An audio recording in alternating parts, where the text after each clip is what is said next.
Hello, everyone, and welcome. My name is Becky Robinson, and I am thrilled to be here today with Donzel Leggett, and we will be getting started in a few minutes. Hey, Donzel, how's it going?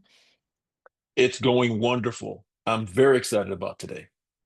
I am too. There's so much richness and inspiration in your new book, Make Your Destiny Happen. And so we Oh, will be thank you. getting started in a few minutes. But before we do so, I do want to let our participants know about a few technical considerations for today's event. So, first of all, we would love to connect in this inclusive community with you. And the chat is a great place for you to get to know each other and interact throughout today's event. We do want to welcome you to say hi in the chat. Let us know where you're calling in from. And if you happen to be calling in from an organization and taking this webinar as part of your professional development, we'd be happy to see where you're calling in from, what organization you represent, and I'll try to give you a shout out as I see that in the chat. So hi to Gary in Orange, California, and I'll look for some others of you to go ahead and type in the chat. Also, if it would be helpful to you today to have this event translated or to have English captions in the bottom of your Zoom panel, you do have the ability to turn on those captions if that will help your learning on today's event. So let's see, we've got folks. Oh, wow. Lots of people chatting now. Someone calling in from Poland, from Hmm. Barcelona, Spain, from Rochester, Minnesota, Dallas, Texas. Someone representing the Florida Department of Children and Families. We've got some folks in Minneapolis, maybe fans of yours from your days there. Denver, Colorado, Lubbock, Texas, Pismo Beach, Houston, Texas, more Minnesota, California. Hey, Farmington Hills, Michigan. That is not too far from me. So thanks to all of you who are calling in. I see someone in Canada. And just a shout out to, let's see, this is a company in Minnesota, Twin Cities Rise in Minneapolis. Mhm. And we also have a company called Photonics represented today, and a company called Troutman in North Carolina. So thanks to all of you. It's great to have you with us. We will have some time later in the event for Q&A. So please feel free at any point to post your questions. And when we get to that portion of the event, we'll be happy to have your questions for Donzel. So before we get any further, I do want to tell you a bit about my friend Donzel Leggett. He has over 3 decades of experience leading global teams at Fortune 200 companies. And Donzel is now the principal at Destiny Development Delta LLC, and he specializes in executive leadership development. Donzel is someone who's known for his strategic vision and mentorship. And Donzel founded the Anti-Racism Commitment Coalition and has served on influential boards, including the International Youth Foundation. So another exciting thing about Donzel, if you're looking behind him, you can see that football with the Purdue P. Donzel's a proud Purdue graduate and a former academic All-American football player. And Donzel splits his time between Florida, which is Key West, right, and Mhm. Chicagoland with his wife, Tracy. So welcome, Donzel. And of course, we're here today to talk about Donzel's first book, Make Your Destiny Happen. Mhm. And I'm curious if you've read the book. Tell me in the chat. I'd love to know. All right. We are also recording today's event, and we will make this recording available in the event that you would like to share it with friends, colleagues, or to watch it again yourself. So we would love to get to know you a little bit this morning, and we have a poll to get to know you with, and I'm going to launch that. We'd love to have your feedback. So when you think about your own destiny and future, which of these feels most true for you right now? I'm just beginning to think about my future and what I want to create. I have faced challenges and I'm working on turning them into opportunities. I'm seeking clarity on what success and legacy mean for me personally. I have a vision and I'm building daily habits to make it real. I feel energized and ready to take intentional control of my destiny. So thanks to those who are answering, and I'll give you a few moments and then I will show you those results. So I know, Donzel, as I was reading your book, one of the things that stood out to me is the way that you differentiated between having a plan and hope, having hope but no plan, and having no hope and no plan. So it seems like we're asking people to get to know where they stand with those three. Absolutely. Absolutely. I think You it's did a an really good job intriguing of making poll. that so memorable. Very intriguing poll.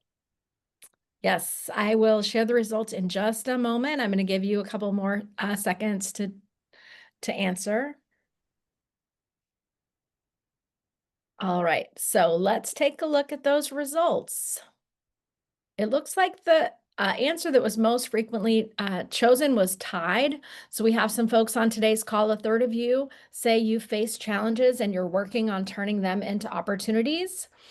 And another third of you are saying, I feel energized and ready to take intentional control of my destiny.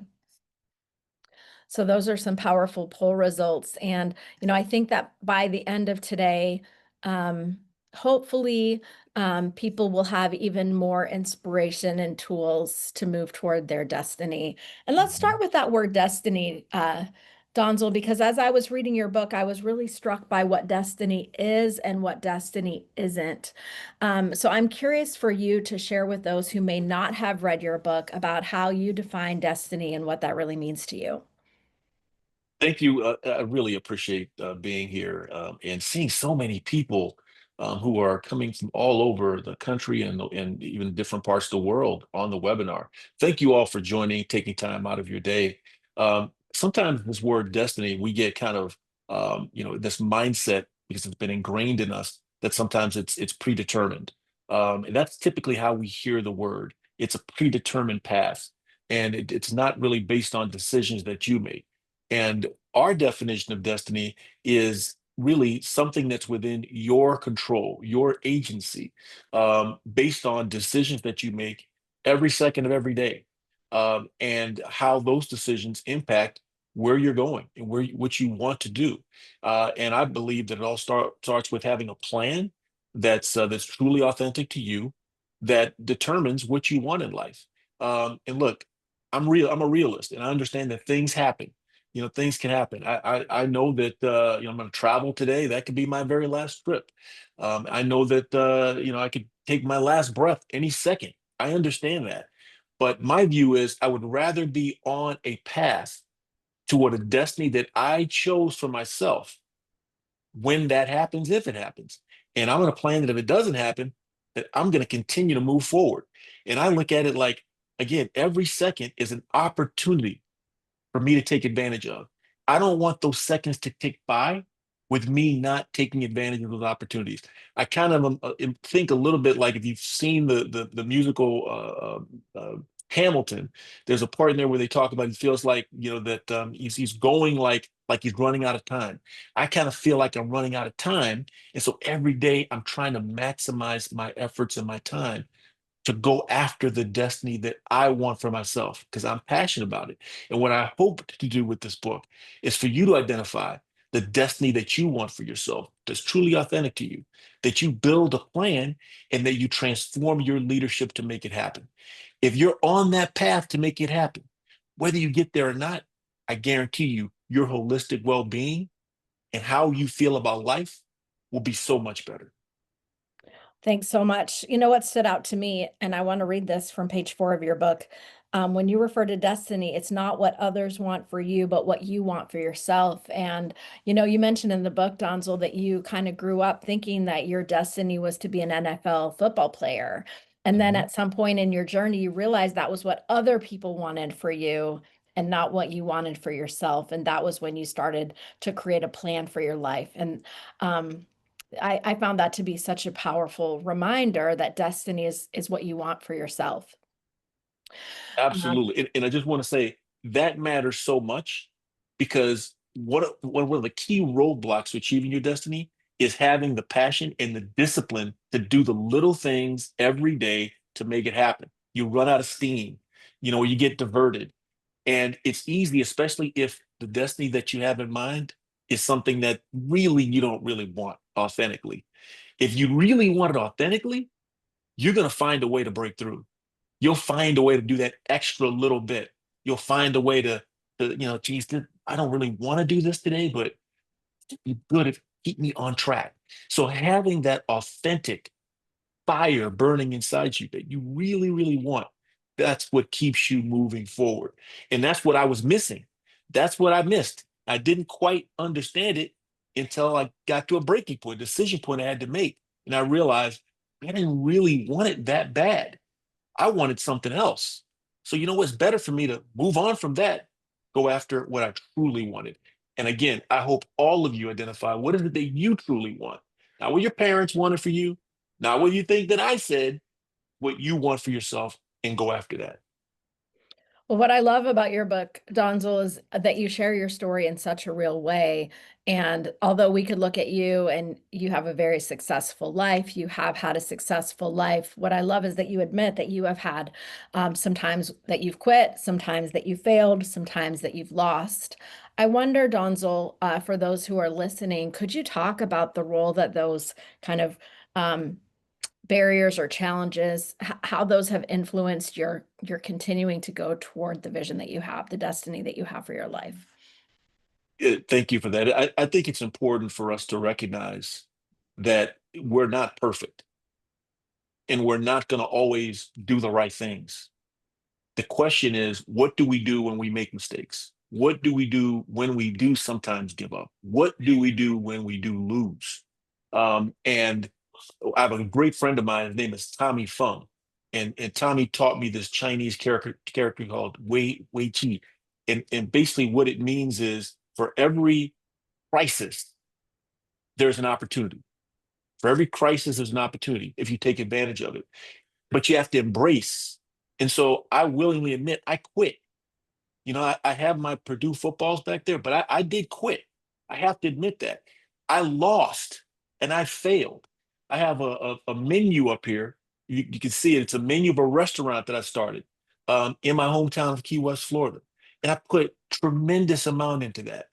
Engaged my mom to help us with the recipe. We spent months building the recipes and a whole year of a startup plan, a build-up plan. We put everything into it, but eventually it failed. But I have it up there as a reminder that out of that failure, out of me quitting, those were turning points and opportunities for me to learn. I learned from quitting that I need to find what authentically I wanted to do and then put a plan around it, as you said, to move forward. I learned from that failure of that business that there was some key mistakes that I made. I could have cried, I could have given up, and I could have said, you know what, it's never going to work out. No, I said, I'm going to start other businesses based on those learnings. And I'm not going to cry about how much money I lost. I remember thinking to myself, wow, that was the most expensive MBA I could have gotten. Because I have an MBA, but this one, actually going through the process hands on of having a business, starting it up, doing all the work, putting all the energy in, and then having it not work out.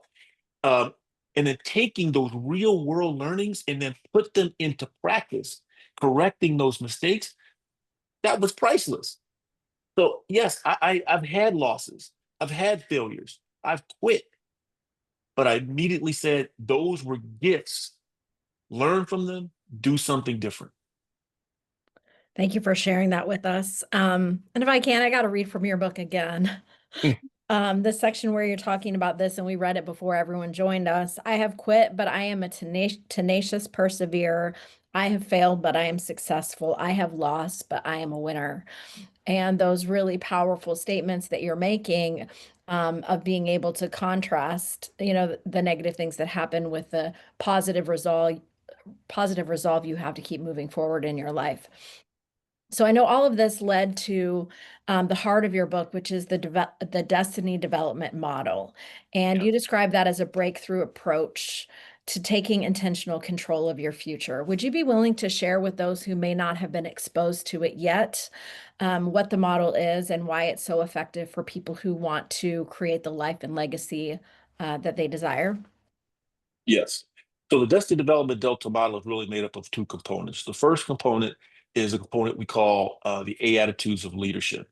And it's basically a model of leadership values that help you transform your own personal leadership to take control of your life, to take the agency that you have and actually do something with it.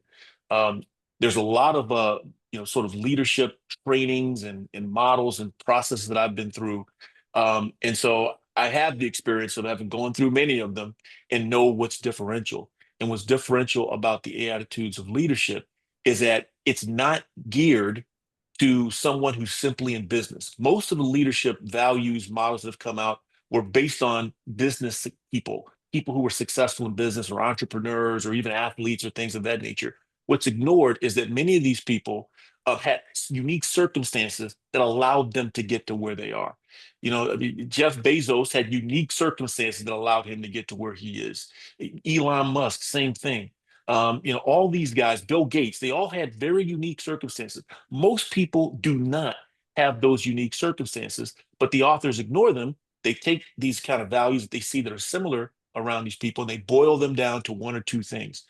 To me, it's very simple. Everyone has the ability to, and really responsibility to be the leader of their life. The A attitudes of leadership provide you with the tools to transform your leadership to be the leader of your life. The differentiator now of this model that's even greater is the second part of the Destiny Development Delta model, which is I lead change.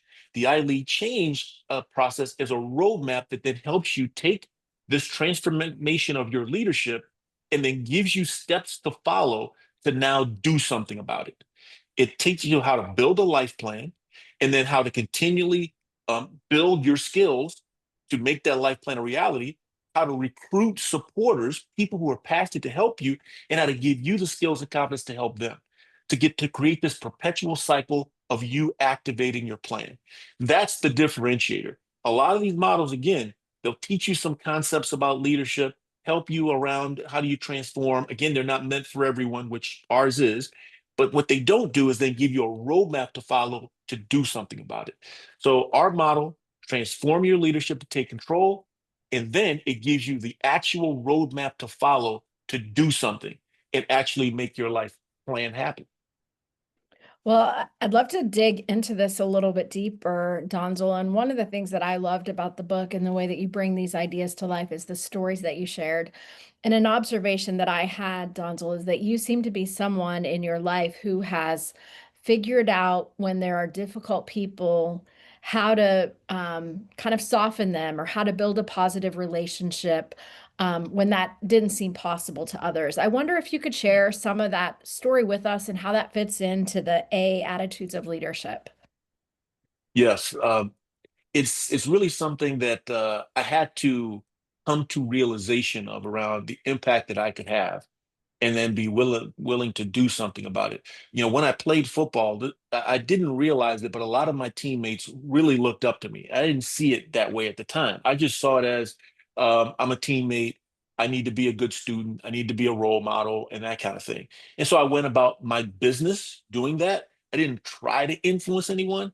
I realized years later when a lot of my teammates would tell me how much they looked up to me and admired my leadership and admired how I was living in, and I realized I could have had a greater impact than I did. I could have probably helped our team be better if I would have used that influence to, instead of us going out and partying and saying, hey guys, let's go to the football office and watch some extra film and prepare for I didn't do stuff like that. I just kind of did it on my own. So as time went on and I heard those stories and I started my career, I realized that I could influence people simply by being myself, treating them with care, with love. And when you think about the attitudes, I talk about being authentic. I talk about being assured in yourself, but I also talk about being accessible to people and showing adoration to people, love. Go out of your way to find people. Go out of your way to go to them. Understand that not everyone is outgoing, and then show them love. Open yourself up and show them you care about them. And so I started practicing that, and it was authentic. It was just me wanting to care about people. And so I ran into a lot of different people during my over the course of my career. A few of the stories I tell in the book, but many of them, were difficult people who pushed me away, who made me feel like they didn't want me around. But I didn't let that deter me. I continued to show them adoration and love, and I continued to be accessible to them. Not just, hey, my office is open. No, I'm going to go to you. I'm going to come in at 4 o'clock in the morning and spend time with you, even if you don't want me there. And what I found over time is that a lot of these folks had issues going on in their lives, had problems going on in their lives, and they didn't have the confidence or the trust to let other people in to help. But because I kept going, I persisted, even when they pushed me away. even when they made me feel like I wasn't wanted, even when I heard things about them that were very bad, I still kept going. And eventually the ice melted or the shell cracked. And all of a sudden, not only did I feel better because I was able to work with them and feel like we made a breakthrough, but all of a sudden you started seeing people say, wow, you allowed my true self to come out, or you gave me the confidence to do something I never thought I could do. And so I just feel like that's one of the reasons why I wrote this book is to help as many people as I can to find that they have the agency to make their destiny happen and feel good about themselves. What difference does it make to be successful if you're miserable? I want people to feel good about their lives. I want them to feel like not only are they on track, but they feel positive about who they are. And so that's kind of why I'm always trying to reach out, always trying to give of myself as much as I possibly can. Well, and you say that in the book, the amazing impact that we can have if we choose to influence others in a positive way and how exponentially that influence can grow. Yes. I'd love to talk for a moment. Something that really stood out to me in the book was the idea that you share and the difference between change and transformation. And Yeah. I wonder if you could talk a little bit about that and also talk about for those of us who might be on this call and want to transform our lives, how we go about doing that that's different than just making a change. Yeah, a change is well, first of all, people talk about change and transformation interchangeably a lot of times, and we tend to mostly use the word change. But change is kind of going in a different direction. It's kind of like changing your hairstyle. It's I'm going to a good example is New Year's resolutions. I'm going to make a change, and I'm gonna do this thing, whatever it is, stop smoking, eat less, exercise more, you name it. Those are changes. You're still you're still the same person. You're just saying, I'm going to make an effort to do this thing differently. Um, 90% of the time, those resolutions fail, and they mostly failed in the first month to put it in New Year's resolutions. So that's a great example of the difference between transformation. Transformation is saying, I'm going to change the essence of this thing. I'm going to change the essence of me. It's the example I use in the book is a chameleon kind of can change its colors. It can move from, if it's in the dirt, it usually is brown. If it's on a tree branch, it's brown. When it moves to the leaves of the tree, it'll turn green. Or if it moves to grass, it turns green. It's a change because it's still a chameleon. It just changed colors. Whereas a caterpillar literally has to transform to something else, to a butterfly. Goes in a cocoon. When it emerges, it's now a butterfly. And so transformation for me, for a person, is, and it goes back to who are you? Really, really understanding and being comfortable with who you are. And then saying to yourself, I like who I am. I accept the warts that I have. We all have warts. We all have things we're not proud of. You got to accept them. You can't try to ignore them, pretend they're not there. Accept them. But also, what are the things I'm good at? Now, what is my brand? What am I all about? What do I want people to take away when they meet me? Whether they have a hour-long conversation or a 10-second conversation.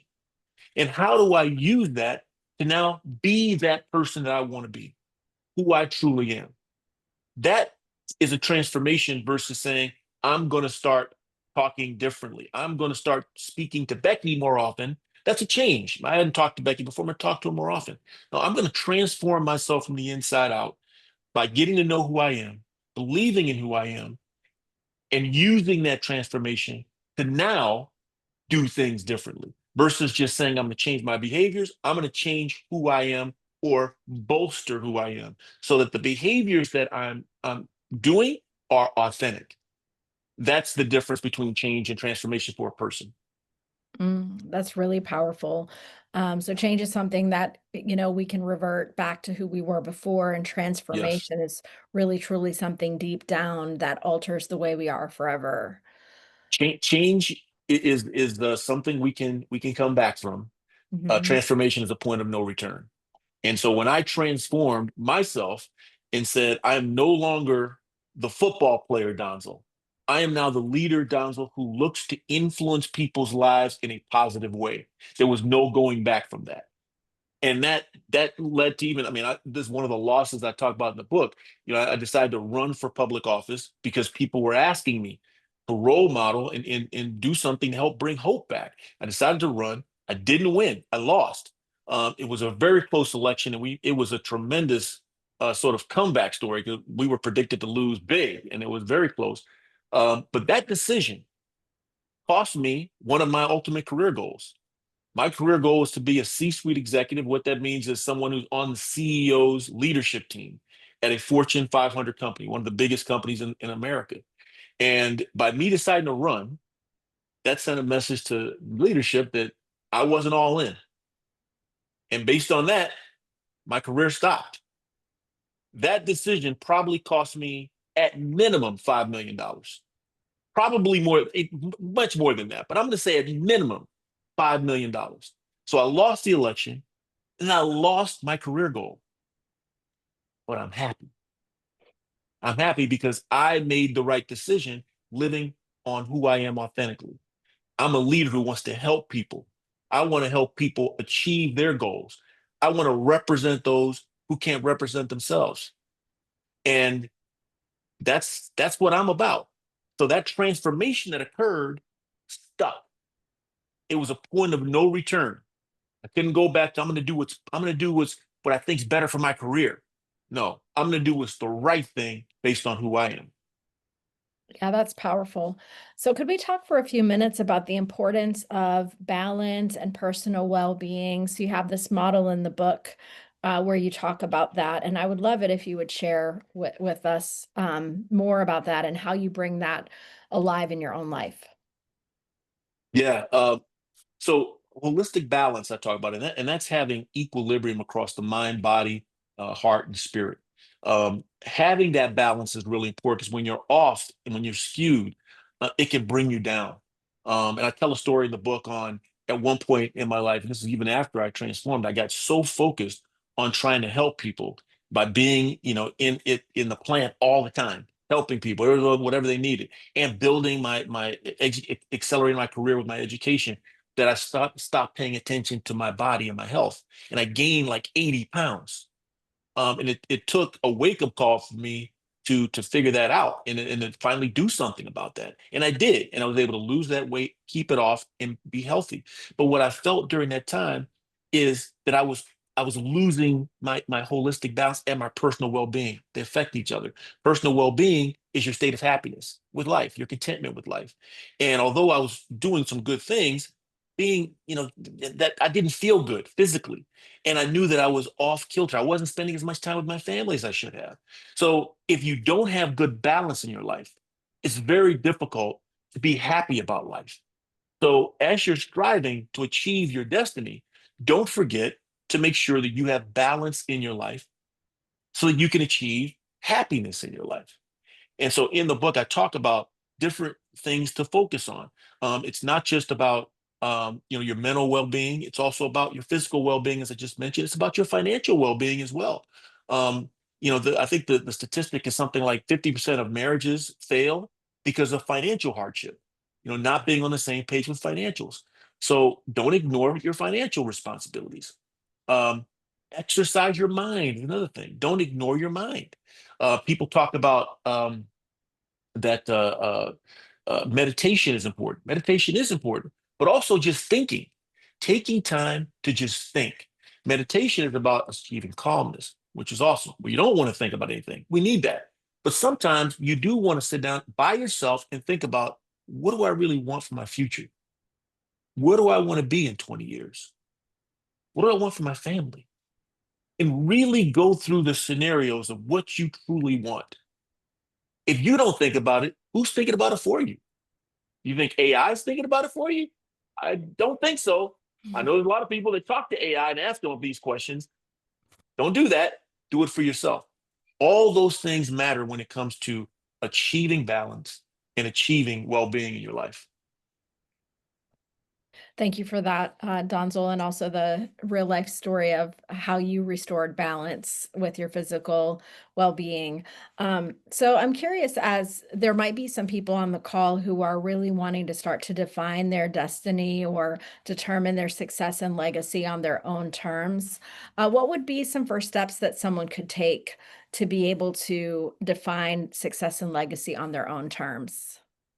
Yeah, well, I just kind of talked a little bit about it. So I would say take the time to really think about who you are authentically and what you want.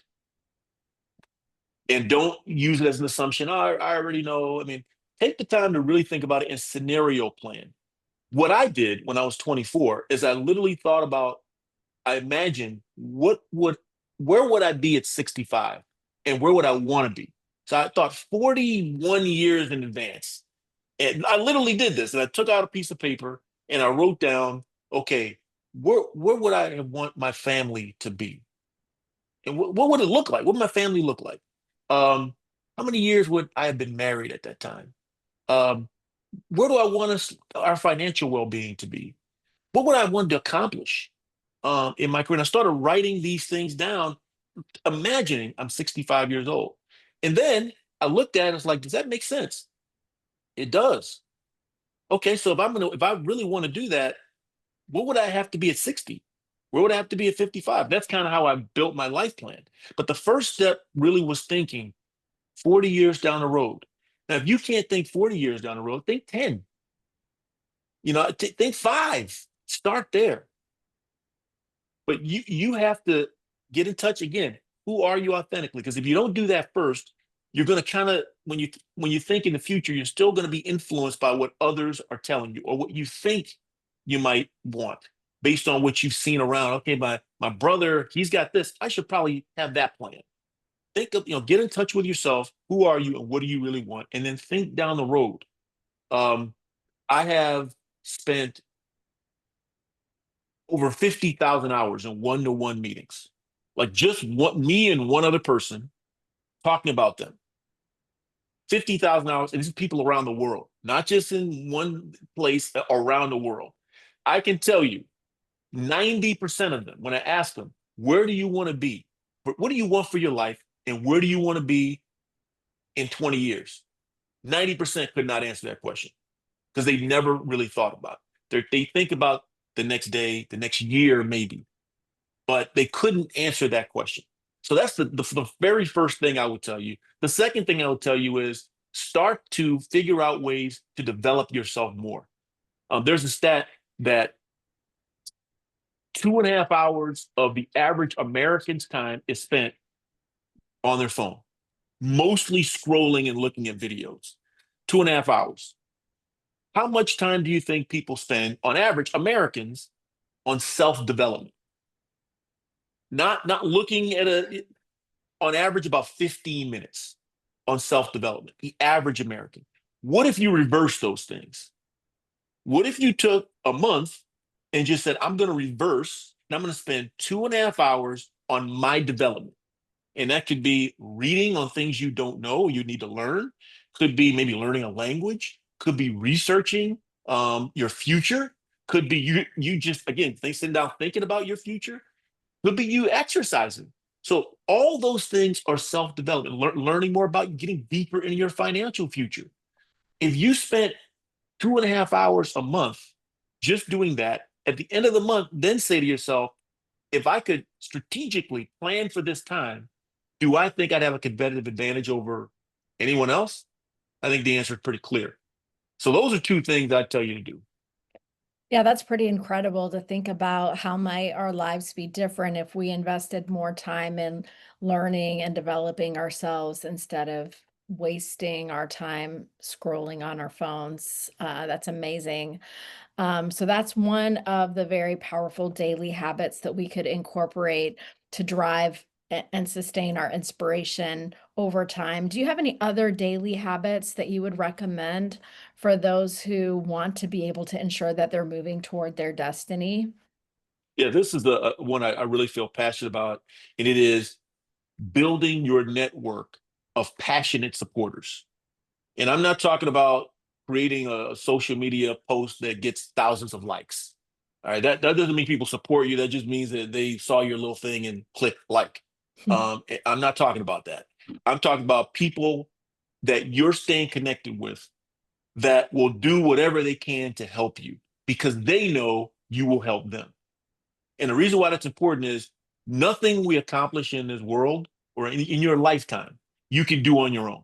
It ain't gonna happen. Not that's worthwhile. Not if it's worthwhile that you want to accomplish. You're gonna need help from somebody. And the more people that you get that are willing to help you because they know that they can trust you and they know you will help them, the greater this network of passionate supporters grows, and the more the higher the percentage success rate for whatever your life plan goal is meant to be will come to fruition. And I'll just give you a slight example, just little examples on how by building your network and getting more and more diverse perspectives around you that will tell you the truth, but also help you. They have the passion to help you.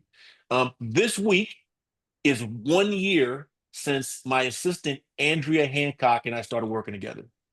It's been 1 year. It's hard to believe, but this woman was only supposed to be helping me on my calendar.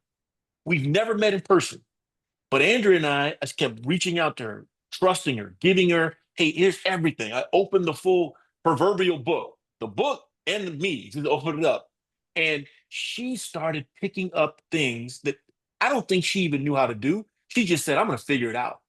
Like literally, we had to go through the entire book, edit it multiple times, edit graphics, things like this. My graphics expert has got a great business that's thriving, Chris Cagle. He was busy. She taught herself how to edit the graphics in the book. One really unique story that I thought was awesome that tells me that reinforced why building a diverse network of passion supporters is important because they will see things you miss and that everyone else misses. In the book, Becky asked me earlier about or maybe she didn't, but I've been doing a lot of podcasts, so maybe it was on a podcast the other day. Mhm. But they were asking me about in the book, I have this model of no destiny control where it details different people, the styles of people who aren't moving forward. One of them is what I call the ostrich with their head in the sand. That doesn't want to. They're afraid. They don't want to take any chances, so they just don't do anything. They just put their head down and just don't take chances. Don't have a plan. Don't have hope at all. They just hope that one day things will be better and they'll raise their heads up and it'll all be great. Of course, that never works, right? That's not going to work. But here's the example. I wrote that 4 years ago. It's been in the book ever since. The book's been edited by professional editors and been edited at that time like 3 times. Um, in the book, I literally talk and say the giraffe with the head in the sand, but the graphic is an ostrich. I may have it, maybe it's different. I was talking about the ostrich, but the graphic was different, something like that. I didn't catch it over 4 years. The professional editors didn't catch it. The description does not match the graphic. I say giraffe, it's an ostrich or something along those lines. Chris, my graphics expert, he knows me so well. He saw that I wrote ostrich, but he drew a giraffe. He saw that I wrote giraffe, but he drew an ostrich in the sand. So he knew what I was saying, but we didn't change it. It wasn't until Andrea came on board and she read the book and she said, she had the courage and trust in me to give me this feedback. She said, look, I'm not sure if this is what you meant, but in the text, it says giraffe. The graphic is an ostrich. Do you think that should be changed? It took 4 years, Hmm. all these editors before she caught it.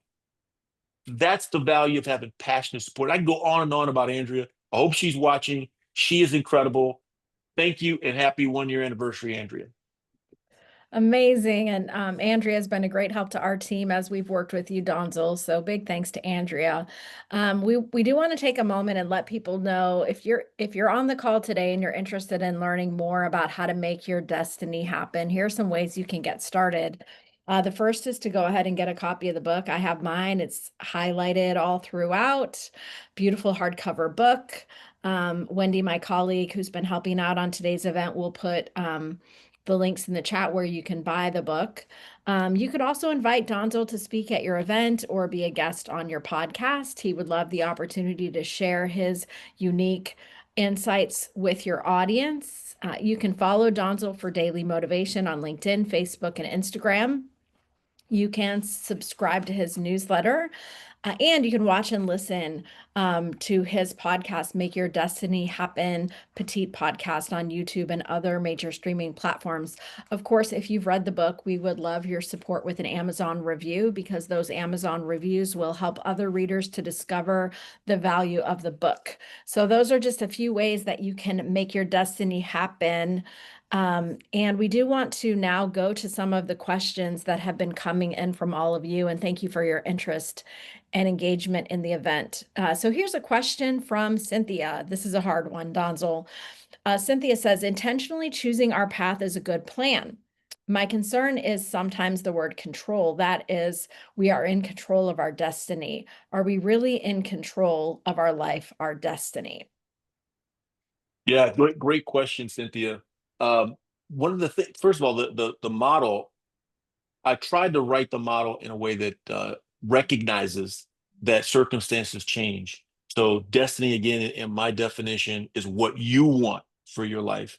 Development means that you continually have to be building your skills because you have to adapt to the changes that we know happen in this world every second. And then delta, means transformation. So you have to transform. And so we also know that, again, the world is changing. So when I use the word control, it's be the driver of your life. Be the driver of your life. And so, like I mentioned earlier, the reality is that we know there's some things that occur that are outside of our control. That's a reality.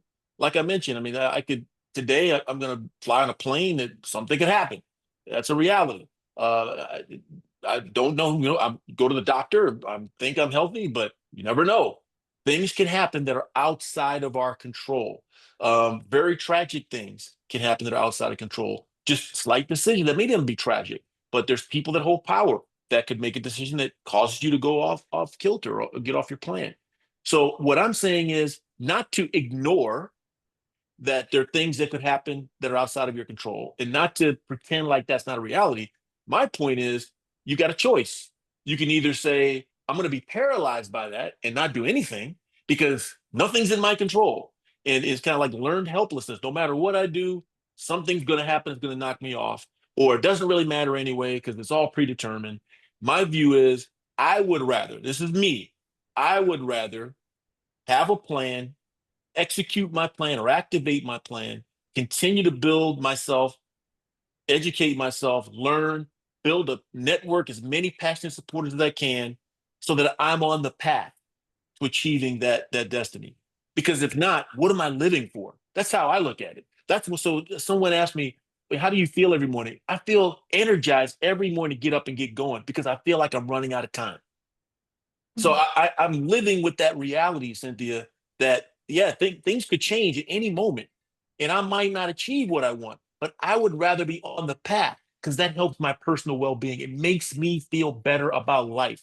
It's kind of like why do people have faith in whether they're Buddhist, whether they're Hindu, whether they're Muslim, or whether they're Christian? Why do they have faith when it's not visible? We don't. None of us know if there's what God exists or if they're, but they have. Why do they have that faith? It makes them feel better. So what I'm saying is, no matter what your faith is, no matter what path you're on, if you at least have thought about what you want, if you build authentic assuredness in yourself, and if you have a plan that you're activating and you're on that path, by definition is going to make you feel better about life. So that's how I look at it. And that's kind of what I'm trying to get people to understand and to feel that passion and that wonderment of I'm in control. Even though we know that we're in a world that we're all going to die. We can't change that.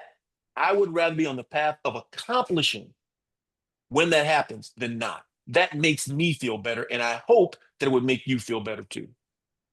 Amazing. And I think another way of saying that, and this is something we want to have on like t-shirts or something, you are the leader of your life. I am the Be the leader of leader of my your life. life. Mhm. Absolutely. You are the leader of your life. Be the leader of your life. All Don't right. leave it in other people's hands or in circumstances' hands. Yes. So here's a question from Nicole. And I think this is referencing when you and I were speaking about the way, Donzel, that you've been able to overcome difficult relationships and Yeah. able to build positive ones. The question is for the person with low confidence and being pushed away, how do you get through to continue pushing and not shrink? Yeah. It gets back to, do you have self-assuredness? Do you have, if you have spent the time to build your authenticity and know what you're not great at, what you are good at, and if you've been build confidence in yourself, assuredness or authenticity helps us stand and kind of show ourselves, be who we are. But assuredness gives us the confidence because we believe in ourselves and we know, hey, I'm good at this, I'm not good at that. We know what those things are, and we're okay with that. We can stand. And so by being authentic and showing that confidence in ourselves, by showing that persistence, it kind of rubs off on other people. And I'm a believer. Not everyone has this belief, but I am. I'm a believer that inherently most people are good. And my whole sort of ethos is, how do I help bring that goodness out of people? And it's a challenge that I feel good about because I know if I can do that, I'm going to help their lives. I'm going to help them feel better. So it's about you being authentic with yourself, building that assuredness in yourself so that you are coming forward in a way in which, you feel good about. That goodness rubs off on others. And I can tell you again from personal experience that uh, no matter how tough the exterior is on most people, and this may not work on everyone. It's worked for me, but it may not work with everyone.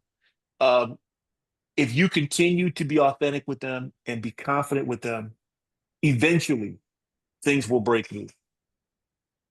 But it's a decision you have to make.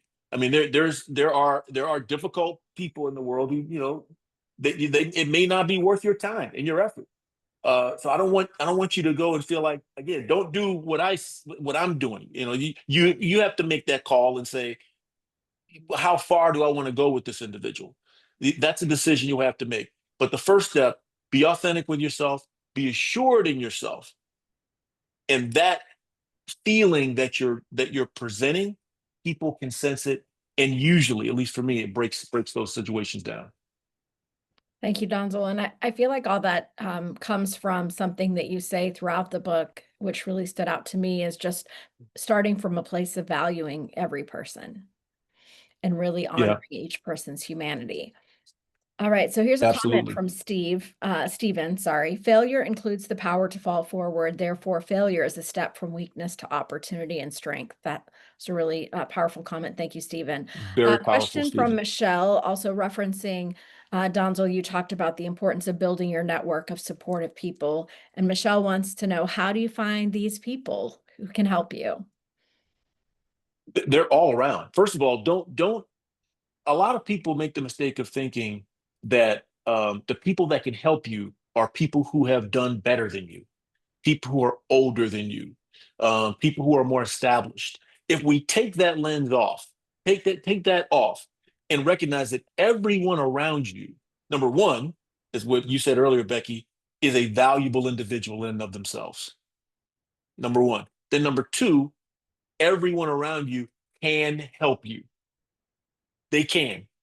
And one example I wrote in the book is I was taught investment fundamentals, not by my financial planner, not by a professor in college, by a janitor who worked at where I was. He was the low, I was the manager. He was the lowest guy there. But because I treated him as a person and I got to know him, no one else did. Because they all saw he quit school in eighth grade. He wasn't educated. People thought he was a dumb guy because he could only be a janitor. Um, I treated him as a person, and I just got to know him. And what I found out, this guy was a millionaire. This guy, he knew all about Warren Buffett and Berkshire Hathaway, and this was in the late '90s. I had never even heard of Warren Buffett. He set me down and took me through financial investment strategy better than anybody had that I met before. And from that day forward, I was been in charge of my investments, and it changed my financial planning future. But if I would have just said he's a janitor and just, ignored him or just, talked to him, but only about what he does, like as a janitor, it didn't try to, if I didn't see him as a possible mentor, as someone who could be a part of my network, as a passionate supporter, I would have lost that opportunity. And I've got so many more stories like that. So it's back to what I was saying earlier too. Show accessibility and adoration. Treat people with the same dignity that you believe or that they should be treated with. Make them feel like an individual and recognize that they can help you. Everybody knows something that you don't. And as time goes on, you start building this network of people. Sometimes you'll know them actively. Other times it'll be people that you didn't know the impact you made until years later, and you find out that you said something to them that was so positive and uplifted them. And then they told someone else that this guy's a good guy. And then that person told someone else, and all of a sudden this person does something to help you. So start with treating everyone with that respect. Be accessible, show adoration, recognize everybody can help you. Thank you so much, Donzel. So your friend Tommy, who's with us today, wants to know how you keep yourself so laser focused on your destiny and vision, not distracted by day-to-day churns and setbacks. And do you have any good tips and tricks? Thanks. Oh, wow. Tommy, thank you so much, man. Tommy's taught me so much himself. I mean, here's a guy who's had to, he speaks like four different languages, speaks them fluently, and just pushes himself very, very hard to be just a great friend and a guy who really does great work. Um, but it's back to, I really have an authentic want to do good things for people. And I feel like I can do good things for people if I continue to strive for my destiny. If I can, I got this book. The more people that I can get this book in the hands of, the more eyes I can get on it, the more people I can help. And that fires me up, Tommy. Hearing it from you, Tommy was the first person to actually read the draft of this book 4 years ago, and it was a bad draft. It was bad. I mean, it was long. It's like 1,000 pages. I mean, God bless Tommy for reading it and giving me feedback on it. So without Tommy, man, I wouldn't have gotten to this point. But hearing Tommy's view on this book can help people. That is what's kept me going. It keeps me inspired. And then when I got a good friend of mine who I hadn't talked to since high school. We're talking 1986.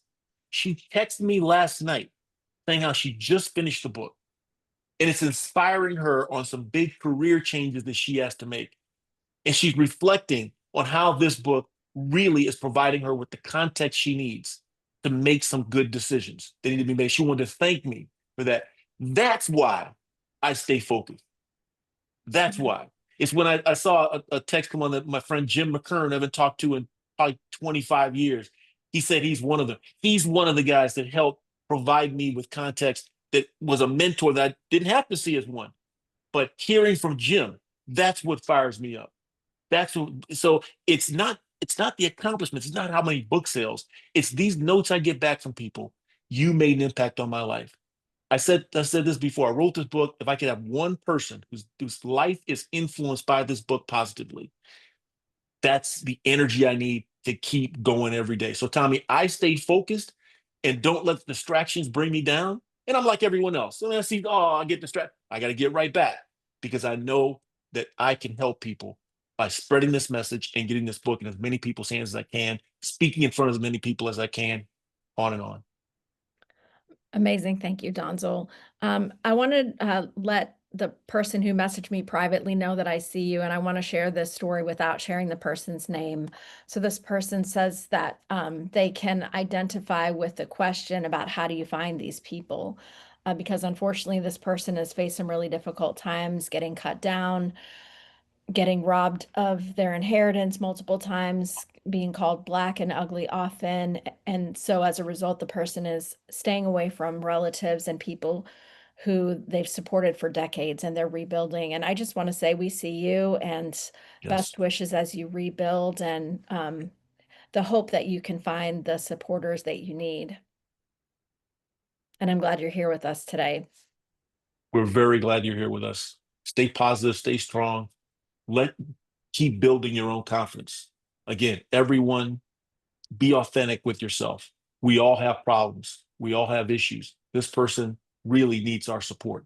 And one of the, like I was just saying just now, the more that I can do to support others, and the more that I can do to put this book in people's hands. I say at the end of the book, and I said maybe in multiple places, um, there are people out there who don't have agency, who can't take control of their lives because their circumstances are so difficult. They might be in an abusive relationship where they're controlled. They might be a captive somewhere. They might be in a repressive country government. And so my view is, yeah, not everyone, like the person asked earlier, not everyone is in perfect circumstances. But if I can get this book in one person's hands and it helps them who have the agency to step up and achieve their destiny. And if they can think like me, that our responsibility is the ones who can do our things for ourselves, and then say, what can I do to help others? And if we can do that in 2 people, 10 people, 100 people, and we all not only are on track for our own, but we find the love in our heart to help other people. Eventually, maybe we stop having the stories like this person is going through right now because someone is extending an arm to help them. Someone is making a change. Someone may be running for office like that is able to change some of the laws, or someone's able to become a lawyer that can help by providing services for folks who need this help. So it's not only achieving again, my vision, achieve my goals, but part of my goal is how do I change society by empowering you to get your goals accomplished and then share with others so that they can get better as well. Amazing. Thank you, Donzel. We're just going to show you one more time some ways that you can get to know more and learn with Donzel. Again, Make Your Destiny Happen is available at all your favorite online retailers. You can go ahead and pick up your copies of the book today. Donzel would love the chance to inspire your audience, whether that's live in person on the stage, a virtual event, or a podcast audience. Um, Encourage you to follow Donzel for motivation every day on LinkedIn, Facebook, and Instagram. Subscribe to the newsletter, and then watch and listen to Donzel's podcast, streaming on all major platforms. And of course, to review the book on Amazon so that more readers can find the book. As we're wrapping up our hour today, there was one more question that came in at the end that I want to see if you would answer as you wrap up and do your closing Yeah. comments, Donzel. Kimberly's wondering how you keep your own well full when you obviously are giving so much to others. And I'll let you close up the event with your thoughts on that question. Yes, it answers itself. As I mentioned, I'm all about helping other people. And when I hear the stories of people who felt like they've been impacted, it fires me up. It fills my bucket.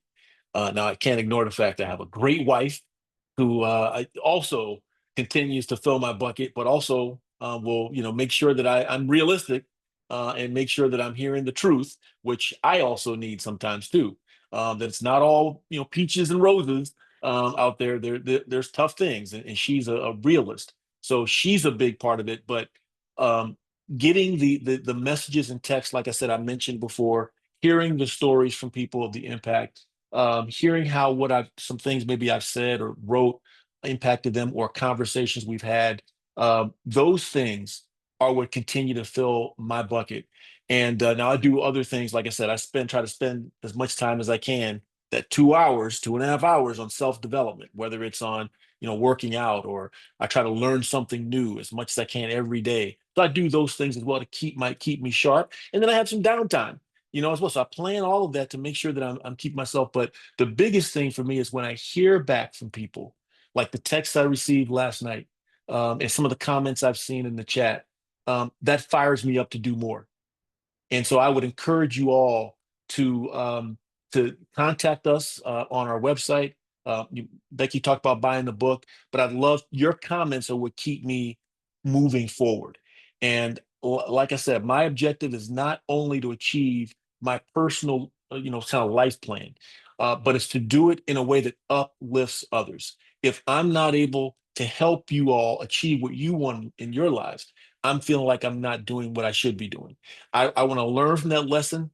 When I played football, I could have done more. I could have done more. Our teams lost, and I could have made an impact because people looked up to me. I don't ever want that to happen again. I will do everything I can to uplift as many people as possible to achieve their objectives and to be positive change agents in this world. We need it now more than any other time. We need it. And I'm going to do my part to uplift as many people as possible to make positive change happen. Amazing, Donzel. Thank you so much. And thank you to all of you for investing time to learn with us today.